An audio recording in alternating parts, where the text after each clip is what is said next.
even though, again, I'm a realist, that doesn't mean I can't be an optimist about all things. It doesn't mean that I can't hope for the best and wish for the best and trust in the best and, just be ready for the best to happen.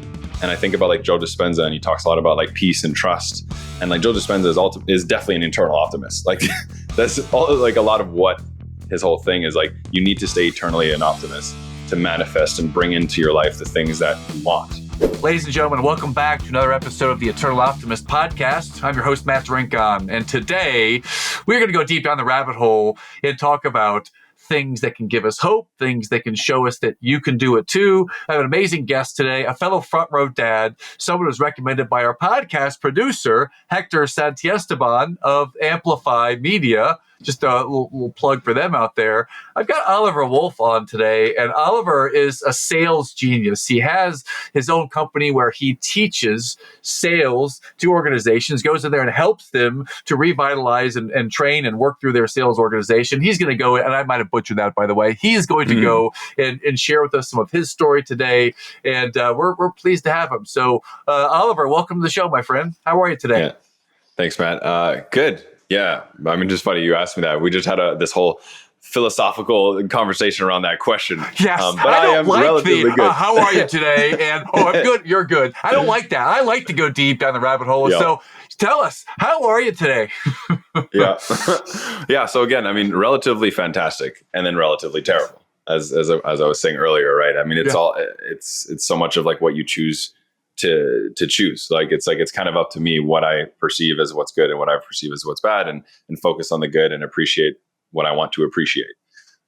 So again, like in terms of things good, like a lot of stuff at the home, like as a dad, just all the stuff we learned from front row dads and getting to implement those kinds of things in a very like patient, like long-term way, that's actually getting better and better. A win for me as a dad is sort of like, the classic, one of my daughters, so I've got twin 4.5-year-old daughters, and they both definitely love mom, right? Very sticky to mom. And usually they want mom to put them down to bed. But for the last week or so, one of them that's much even stickier to mom has been wanting me to put her down to bed and wanting me to read the books and all the things. And I'm like, cha-ching. So that's a win. I'm happy about that. Yep. That's super cool, man, to find like the pleasure and the joy in like the tiny things in life. I'm so happy to hear you say that, man, because sometimes we get running so hard fast as entrepreneurs and business owners that we just go crush business all day. And it can be very challenging to put the brakes on, slow down, and appreciate the moment. And to hear you share that, listeners out there, it is possible to find this inner peace and joy in the moment, just the tiny little things. I love the way you shared that, and it gets me excited because I'm home alone right now with my two youngest daughters. My wife's out of town with our oldest daughter, so I'm getting to do that every night, and it's super cool. So Thank you. That, by the way, team who's listening out there, that is a big plug for be present in the moment, to the magic that can show up in that moment. Just the little stuff. That's super cool.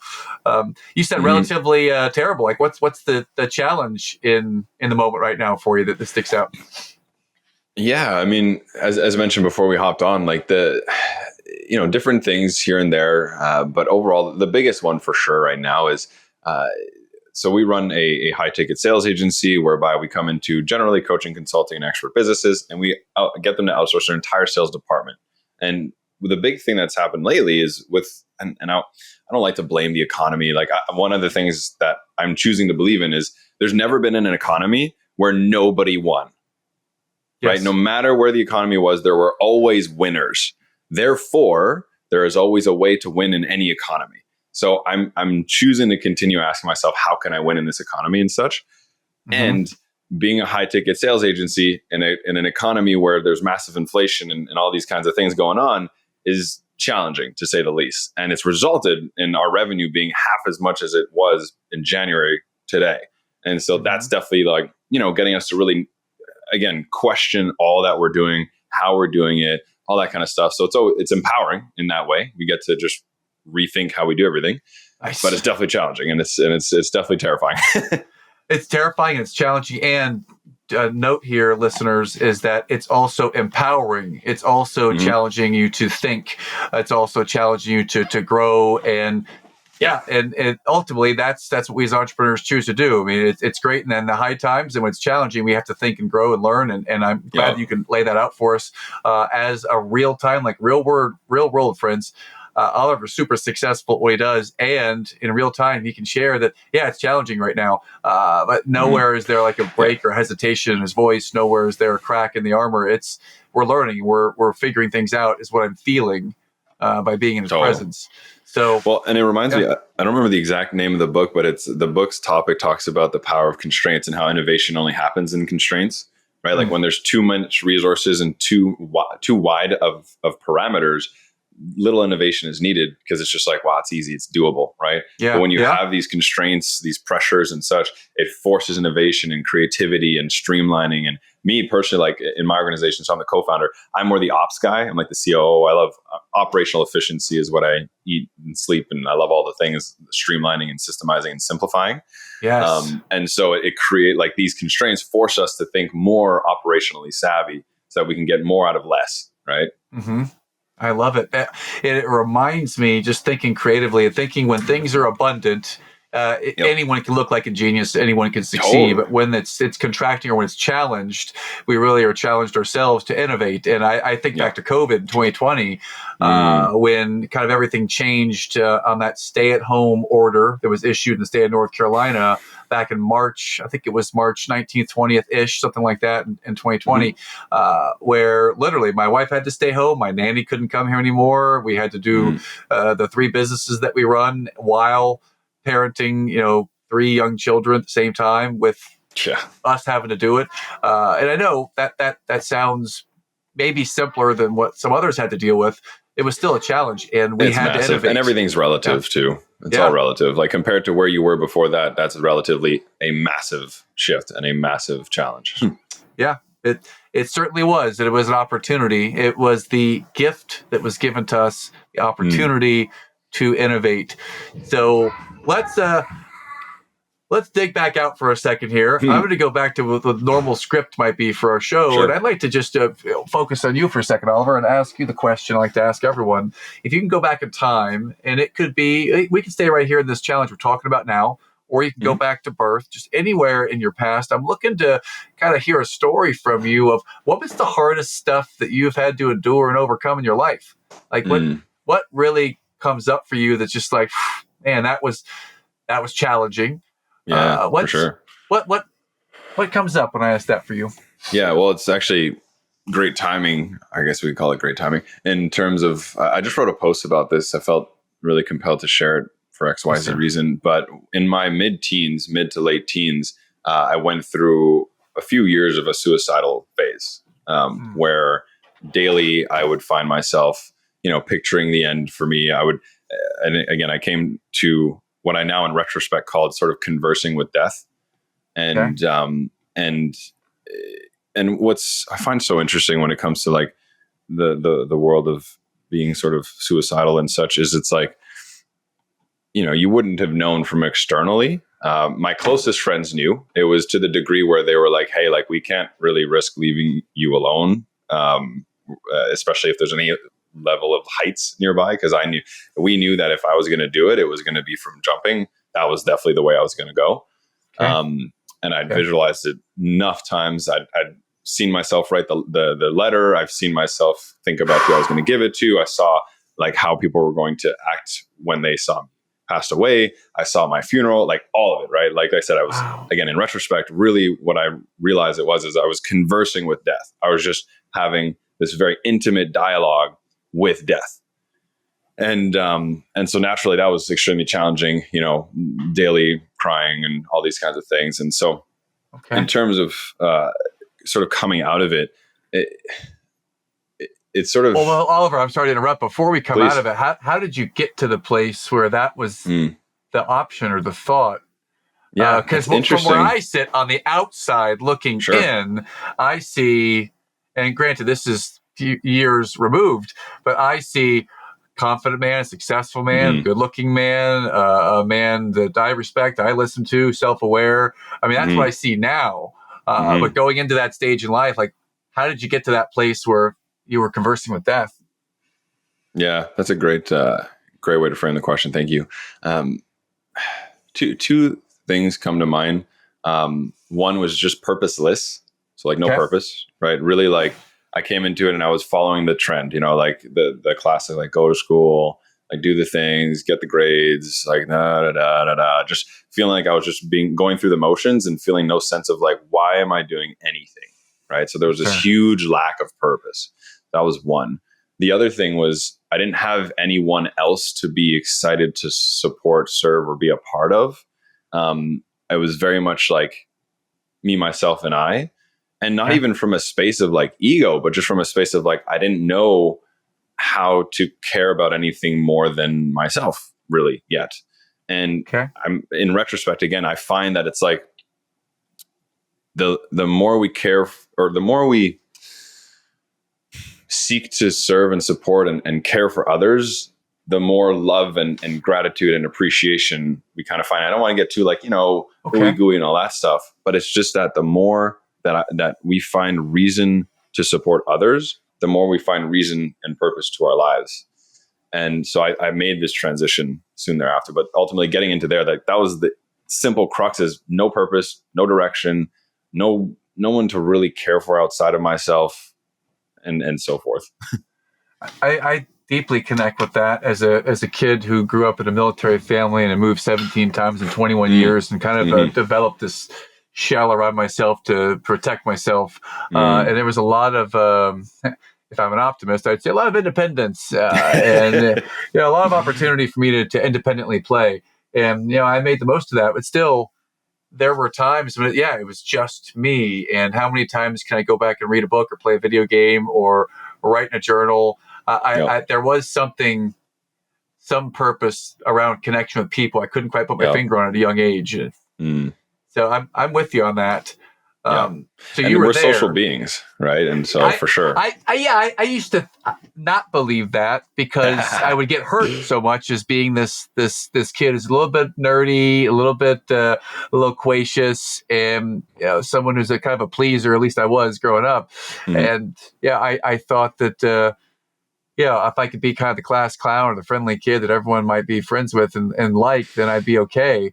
That wasn't definitely want the class clown route. that wasn't the connection though that gave me that purpose. It felt just like a defense mechanism so that I could escape. To be frank, but you've shared, how you came to be there. There was a little bit of purposelessness, and there was no one else you could serve or pour into at that time. So. How did you endure and make it through that period in life, Oliver? Because, that's... Yeah, well, so again, I did have I want to say really one main really good friend. I had a few other friends and they were close, so forth, but there was really one main good friend that was really supportive and caring and loving and all these things. He looked out for me. And I was bullied in high school. He would always stand up for me and things like that. So I'm eternally grateful for him. He was a massive part of what helped me get there. And again, it speaks into other people, right? And then even my parents too, they were always loving and caring, and there was nothing about them that they could have done better or differently that would have supported it. It was in no way their fault. And so their love and care and appreciation, again, going through those conversations with death and picturing how heartbroken my family would be and these things, those actually genuinely supported me, and making it through was having those conversations and getting that intimate with death, that I could see that no, I do matter. No, people would actually be affected. No one would not care. I wouldn't have no one caring, sort of thing. And so that definitely helped me maintain. It didn't help me overcome, but it helped me maintain. Yeah. So in that period, it's not, I have to go through this biggest challenge of my life and beat everything. I just got to get through it and keep alive, keep making progress until I can learn, or until I can eventually let it go. Yes and no, man. Because even then, I didn't even have the mindset of I didn't even know if I was going to continue. Right? It was really I didn't even have this internal dialogue of I got to keep going. It was more why am I staying? I wasn't even trying to stay. I was literally having to protect myself from leaving, if that makes sense. There was not hope to try to keep going and kind of thing. It was quite an interesting inner dialogue. Yeah. Well, how did you take it from purposeless to purposeful. And I believe that's the main theme that I'd love to kind of hone in on here, because that's an amazing idea in itself. How were you able to do that, Oliver? Or how are you doing that, Oliver? Yeah. Well, that's very different now in terms of how am I doing it now. I don't, anyways, we'll get into that after for sure, because it is a very new world, and it's a really interesting now inner dialogue. Like I like to think of it like I'm actually very friendly with death. I'm ready to go whenever I want to. I'm not intimidated by death because I've been so close to it. And it actually has given me more courage, more excitement, more like all the things. I'm like, I have very intimate understanding that death is coming, and I've been there and so forth. And so that we can talk about a little bit more of that later, but it's actually been like inspiring now. And one day I'll probably make it more of a public message, because to be completely honest, I haven't actually even talked about this on a podcast before at all. And I've been on many podcasts. It's just the timing of like, I felt compelled to make a post, and then you asked me this question. I'm like, you know what, let's talk about it. And as you work it out and express it, thank you. I mean, again, back to perspective, I'm super grateful that you have the opportunity and you've chosen to share some of that so far. So thank you. And that journey from purposeless to purposeful, I mean, we can go, and we're going to talk about the business and purposeful right now, and how you're crushing it over there now. If it's appropriate, when did this start to register in your brain, purposeless to purposeful? Is that the right question? I don't know. Well, actually, I mean, the way you're saying is exactly the way I say it. Like I talk about it as like, this purposeless to purposeful kind of thing. And so what's interesting too, so being in that state, I went down all the standard routes of what happens when you're generally depressed. And general assumption is like, alcohol, partying, drugs, the things, right? Just because it's like, I don't know what I'm doing. I don't know why I'm doing it. I don't know where I'm going. None of that, right? It's all unknown. So I might as well just do these things. And again, it's like my friend group at that time started to turn and become those people and such. And so people that I would call a brother turned out they robbed me, like it was that toxic environment. It really sucked. So, but what was starting to become interesting for me, because there was like two things. One is one of the drugs that I used to take, which are now used therapeutically within like good control rooms and such, is MDMA. And so MDMA ultimately is a very feel good type thing. It's similar to ecstasy in a sense, right? Now I'm not condoning to do it. And honestly, there are places you can do it with a doctor, and it can be a very powerful medicine. No doubt about it. I definitely was not using it as a medicine back then though. However, there were still pieces of it that allowed me to see and feel love like I hadn't before, and open up my perspective to positivity in a lot of ways. The other thing in combination was I was also dealing drugs. And it was, again, just more because I was bored, had nothing to do. And hey, I can pay off what I use. Might as well do that. And I came to that obvious conclusion of one of two things is going to happen. I'm going to be in jail or I'm going to die early. Right. And I was just like, what am I doing here? Like I started to finally ask myself the question much more directly and seriously, like, what the fuck am I doing? I don't know if I'm not swearing, but what am I doing here? Well, there'll be a bleep put on that, but yeah, feel free to speak your heart, man. Go ahead. Cool. So I will definitely not though. If we're gonna get bleeped, no fun. So yeah, like what the heck am I doing? Right? What's the like? I started finally really asking myself the question instead of just giving up to it. I was facing it, and so I stepped back and I was like, well, wait a second.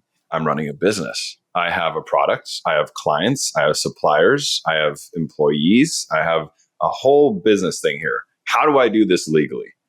And it started to finally create something for me where I had this essence of joy from that drug that, again, I didn't need to maintain it, but it gave me the taste of it. Plus this recognition that like, wait a second, I'm good at this thing. How do I do this legally? And it really opened me up to the world of business. And then slowly showed me into like leadership and transformation and self-development and just like all that. It was like the gateway drug to my salvation was like business, basically, like just entrepreneurship. Wow. What a fantastic frame. And this is the first time I've ever heard a frame like this. This is amazing.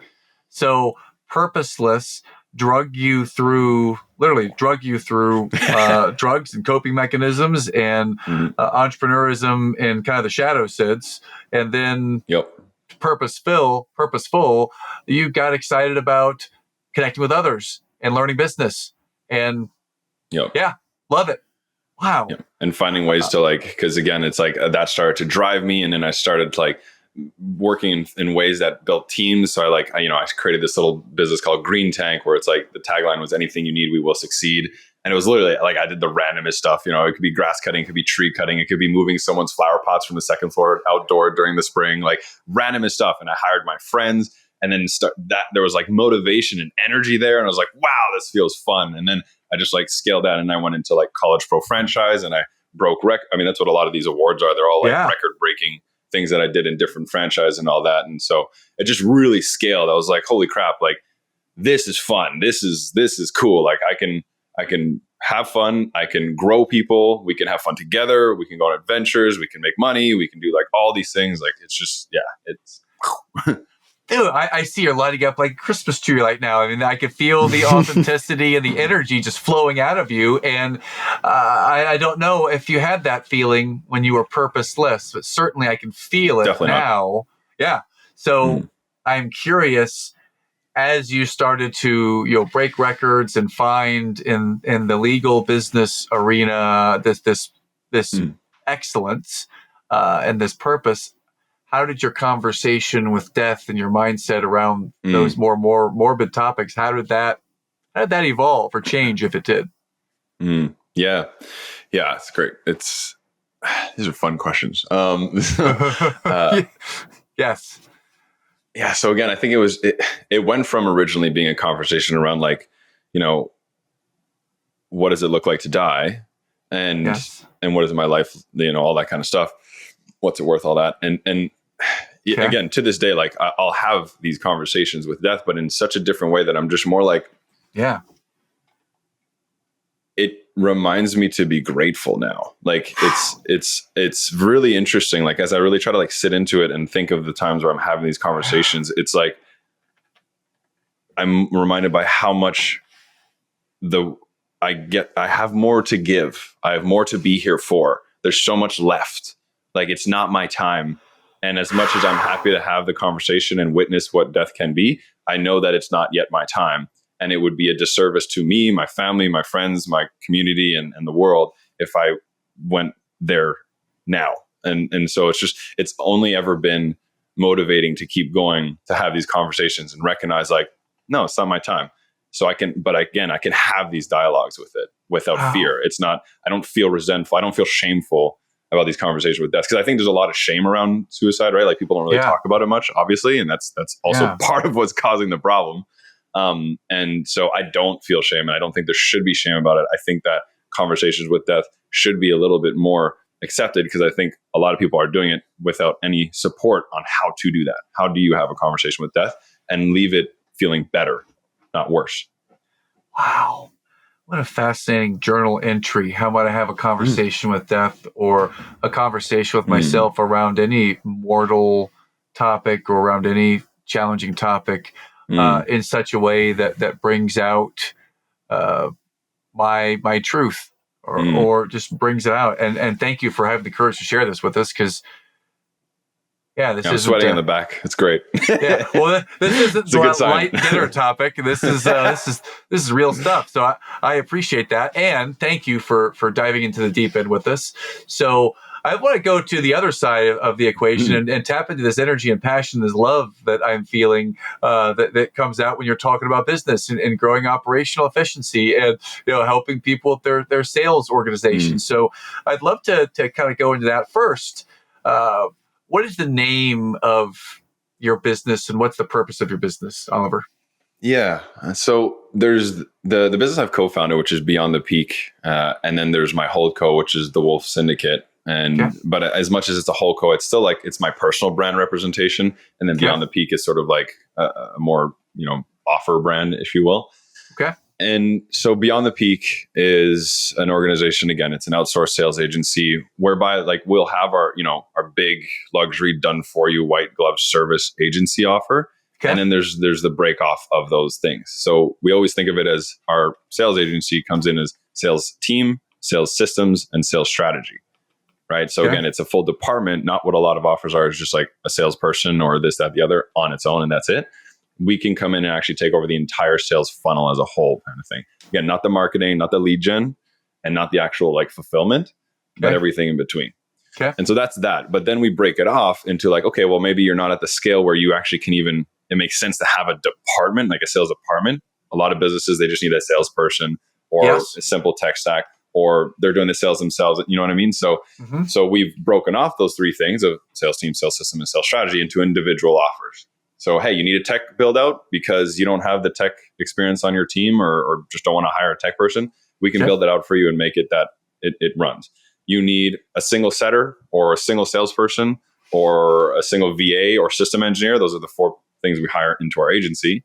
You need just one of those or whatever. Here you go. We can source, hire, and support with onboarding those, right? And then finally, sales strategy. So we do growth consulting because of how many businesses we've worked in and helped, grow as it relates to being their department and seeing the ins and outs of all their conversions. We can do growth consulting as well. And that's more me and David being my partner. We both come in because we're such complementing skill sets. Again, I'm operations, all that stuff. He's much more like vision and offer crafting and like the front end, like marketing, all that stuff. I'm more like the back end. Okay. So, yeah, man. Well, so that's a little bit about what you do. And I'm curious when I'm on your website and I'm kind of in the rabbit hole here of looking at your LinkedIn and everything I can find about you. I keep seeing the word conscious sales agency, conscious selling. Can you, first of all, define what that is, conscious selling? Yeah. So what people can immediately relate it to, it's like ethical based selling. The way I like to define it is it's empowering people to make a buying decision that's in alignment with their highest selves. So if we break that up a little bit, it's empowering people. So it's an empowering point of view instead of what a lot of sales is it's actually disempowering. It's literally like, you're not enough. You need this. Let me manipulate you into buying, right? And so this is an empowering conversation. So where you're coming from is you're recognizing that they are enough and they get to have this to support them in being even more of who and what they are. Whatever your offer is, doesn't matter. That's what it's supposed to do. And so empowering them in making a buying decision, right? Not to buy, to make a buying decision, right? Being attached to whether it's a yes or a no is irrelevant. It's the buying decision that matters because transformation happens in the decision, right? To get someone to the point where they can decide and you support them in deciding yes or no, the decision is the transformation. And in creating that opportunity with them, that's where, again, you create like real relationship and real trust and so forth. And then, of course, to their highest selves. So a lot of people, when they come to a sales call, they are coming from a place of pain, right? They're usually coming from a place of, again, lack, not enough, anything of that nature. And so we need to support them. And yes, recognizing that pain exists, but let's make the decision from the place of your highest self, not from your desperate self. Because decisions from a place of desperation create more desperation. Decisions made from a place of empowerment create more empowerment. Right? And so this is basically our framework, our lens that we develop our sales trainings and our sales offers and everything on. It's interesting. For me, it's interesting because I hear you talking about some people might be in a desperate mindset or a scarcity mindset of some kind when they come to you, that they need help. And that puts you in a very interesting predicament where you could, if you were to lean into not the conscious selling, but manipulative selling, or be that particular person, the predatory seller. To be frank, we could easily do that. Shadow selling. Yeah. You could shadow sell, but you've made a conscious decision to do it the other way. Yeah. And what's fun about this is because, a lot of people ask, right? Like when it comes to any form of like sales trainings and things like that, they always ask like, well, does it increase close rate? And the answer is like, not necessarily, but what it does is it creates better relationships, which increases retention rate and referral rate. That's really, and if anyone who's smart at business knows that's what matters. I almost swore again. But that's what freaking matters, baby. That's what freaking matters is retention and referral. That's when you know you're doing things right. So again, employing this, your close rate, might go up a few percent, sure, but it's because of what you did to support them in making this decision and the relationship you built accordingly. Yes. Even like, again, we've had this happen many times where the decision was no, and they're so grateful for us supporting and making the decision that they refer someone to us anyways. Yes. Yes.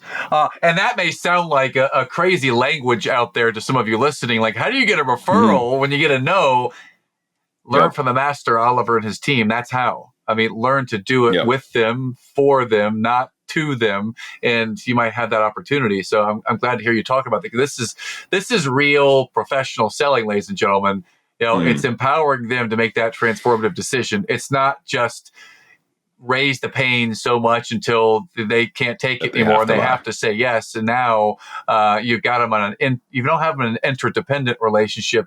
You have them in a relationship where they are totally dependent on you to be their energy and their light. And that's not what Oliver is saying. He is doing it in a more conscious, consultative, work with them and help them way. And I think that's awesome. Yeah. I think that's awesome. Because if you want to test the water out there, anyone listening, as to someone who's trying to pitch you being someone that does what Oliver does for your company, look at where he just talked about. He talked about what you gain from this is retention and referral. You gain the trust with people so that they will retain you and offer being a raving client fan. They'll give you referrals. Yep. That you don't hear that from level one sales professional. Level one sales guys, they're all about the cash. That's right. Yeah, exactly. So kudos to you for that. If I were interested in, working with you, hiring you, where would I go? Like, what's your website? What's your social media? How do we find you, Oliver?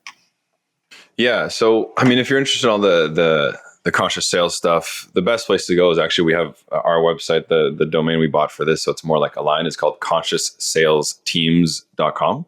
Okay. And so there's two S's there. So conscioussalesteams.com. That's a good place to go for that. And then for me personally, like, I'm most active, like where I post and like, engage with community, all that stuff is definitely on Facebook. You can look me up as just Oliver Wolf on Facebook. And so I'm always posting about leadership, team development, operational efficiency, sales. Those are my like 4 main sort of pillars kind of thing that I love to talk about and bring value to and support people in. And so that'll be that. And the last place, again, for my own like one-on-one consulting, if you're really like, hey, look, like, I'm a multi-million-dollar organization and I'm not feeling like my systems are where they need to be, or there's breakage happening, or I don't trust that if I bring clients in, things are going to be well handled. It's a big one, right? Do you feel a sense of pain associated to bring in new clients? That's a system problem, operations problem. Then you can go to thewolfsyndicate.com. Syndicate is SYNDICATE.com. Thewolfsyndicate.com. Mm-hmm. And this is a really great place to go, team. I've been on some of his websites this morning, and this has been really simple and easy for me as someone who's interested in potentially hiring someone to do sales in the organization. Oliver makes it really easy.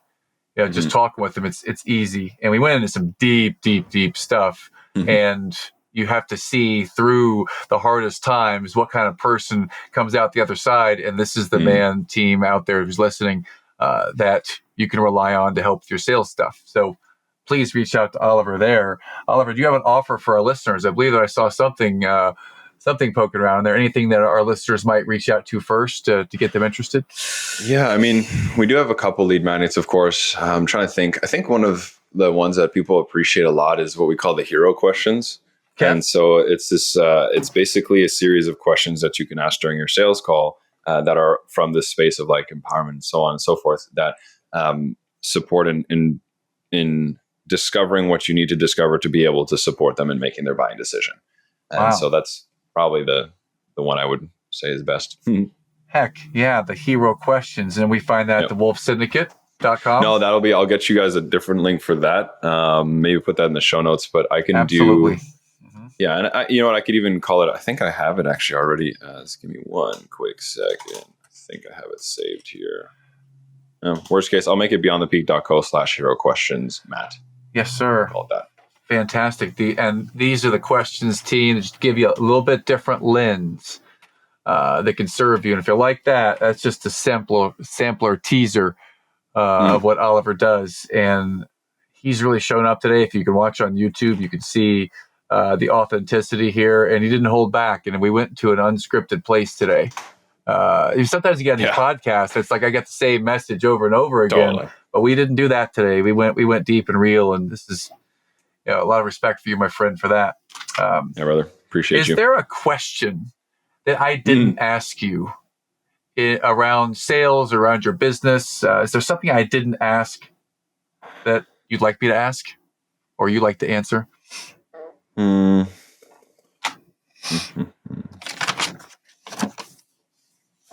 I feel pretty complete. I think this has been a really fun dialogue. I feel complete in that, we got to touch on some family, we got to touch on some business and personal. Like, I think it was just a really good flow. I really appreciate the way you question. I think there's a lot of value here, and I'm excited to hear from others. Like, I guess the only thing is I'd love to just hear from you guys, right? Please, whether it's through podcast reviews and comments, or again on Facebook, add me, and I'd love to just hear what hit home for you, what resonated. If you're going through a tough time, especially relative to this whole suicidal topic, I'm happy to hear you out and such. So I just invite you to connect. Awesome. Thank you, sir. Before we move to the lightning round, I do have one additional question. Since we're both front row dads, what is the front row dads group meant to you in your time so far, Oliver? Geez. What's cool about front row dads is I started listening to the podcast before my kids were even born. Right. And I think we had just gotten pregnant, and yes, I say we got pregnant. One of those guys. And, me too. I'm a we with everything. Yeah, definitely a we. And so it's been just so game changing. I guess I can't even say it's game changing, because the truth is I didn't even start the game without front row dads. Front row dads was there before my kids were born. Yes. And so I think that in and of itself speaks volumes. Yeah. Well, it speaks volumes the type of man you are, that you want to be prepared, or you want to learn, or you want to be there for your kids. So again, kudos to you. And I can talk about front row dads all day long, but thank you for that. I always want to talk about front row dads. It's been a life changer for me. Yeah. And let's go to the lightning round, my friend. We got 3 questions to go, then we'll wrap. Question number 1. And this may already have an answer, because I see your background over there. We're going to talk books for a minute. If you had to choose 1 to 3 books that have had an impact on you that you recommend, where would you start? Man, if you said one book, I'd be like, bro. I know, right? So for rookie readers, I actually always recommend Hal Elrod's Miracle Morning. Because it's just such a good way to get started on everything, and it talks about the value of all the things you want to get started on. So it's just such a good starter book for anybody. It's arguably, it was one of the first ones that really got me into the world of personal development and all that. I was at Cutco as well. So, connected there. And another really big one that was huge for me that I actually really need to reread again is Principles by Ray Dalio. That one is so loaded with countless golden nuggets. It's incredible. To the degree where, as I was reading it, I had this crazy download. I think it was 3 a.m. in the morning, woke up with a lightning strike to the brain that I was like, hey, you have to host this retreat called the Entrepreneur Mastermind Retreat. And just this whole idea of how I was going to run this entire retreat, just downloaded from that. I know was so much of it was inspired by that book. And it was a huge hit. It was fantastic. If I had to choose a third, I think the third, I really appreciate Simon Sinek's The Infinite Game. It's such a great way to, it's a leadership book. I love all of Simon Sinek's work in general. Simon Sinek, John C. Maxwell, all these big leadership players. I love them a lot. And, but so that one specifically I love because it completely changes your perspective of how you play the game of business. That's right. Right. Going from finite to infinite. And it's just game changing. I love that book. I love the concept that I took from it was I'm playing a long-term game with other long-term players. It's not a short-term game just to get a short-term result. It is a long-term game with long-term players. That's what I remember from that book. But I love Principles. Anyone you can see in the background, we've got Principles from Ray Dalio back here. And It's one of my favorite books. I would go to page 329 for you listeners who want to go on the rabbit hole for a minute here. In Principles, cool. Write that down. Create an environment in which everyone has the right to understand what makes sense, and no one has the right to hold a critical opinion without speaking it up. So if you have a thought or an opinion, then you got to voice it. You got to voice it. You can't hold it silent and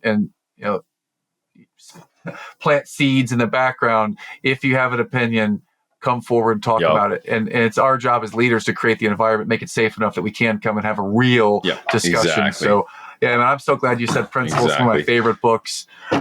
So super cool. And you said How, man. You said Miracle Morning, which that had a major impact in my life, too. I've been doing it since July 22nd, 2015. It's been the day I started. So I love the Miracle Morning for sure. Let's go to music, sir. Oliver, if there's an artist or a genre or a song or something that just lights you up, what's your music? EDM all the way. EDM, so electronic dance music, generally like deep house. I'm actually I'm a pretty good dancer if I toot my own horn. I bet. I remember our first part of our dialogue today. I've been to a few raves myself, and that used to be my thing too. I used to have some wicked skills with glow sticks. This is about 20 some odd years ago, team. But yes, I remember those days. Love it. And I still love it. I'm with you. Oh yeah. Whenever there's an opportunity for some good tracks to come on, I will definitely rip the dance floor. Yeah. I still do that EDM. every day. That's cool. I've got my kids when we drive in the car, the 7.5 minute Sandstorm. We still listen to that song on a pretty regular basis. Awesome. And love the trance and house music. So cool.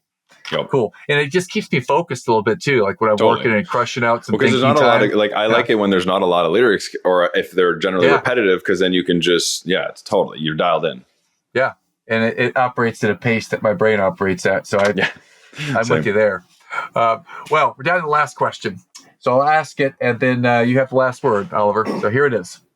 We are on the Eternal Optimist podcast. And when I say Eternal Optimist, what might that mean to you? Yeah, it's actually a really fun question, I find, for me, because I definitely identify more as like a realist. I always, the classic analogy of like, do you see the glass half full or do you see the glass half empty? My answer is I see it half empty, because odds are higher that if you have a glass of water that's half, it's likely being drank, therefore likely going down. So it's half empty, it's not going up. So, and it's like, that's the frame I look through most things. And so I'm more of a realist in that way.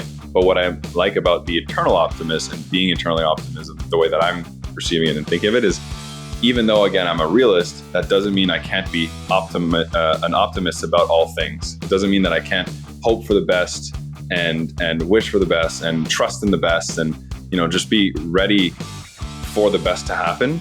And I think about like Joe Dispenza, and he talks a lot about like peace and trust. And like Joe Dispenza is definitely an internal optimist. Like that's all, like a lot of what his whole thing is. Like, you need to stay eternally an optimist to manifest and bring into your life the things that you want.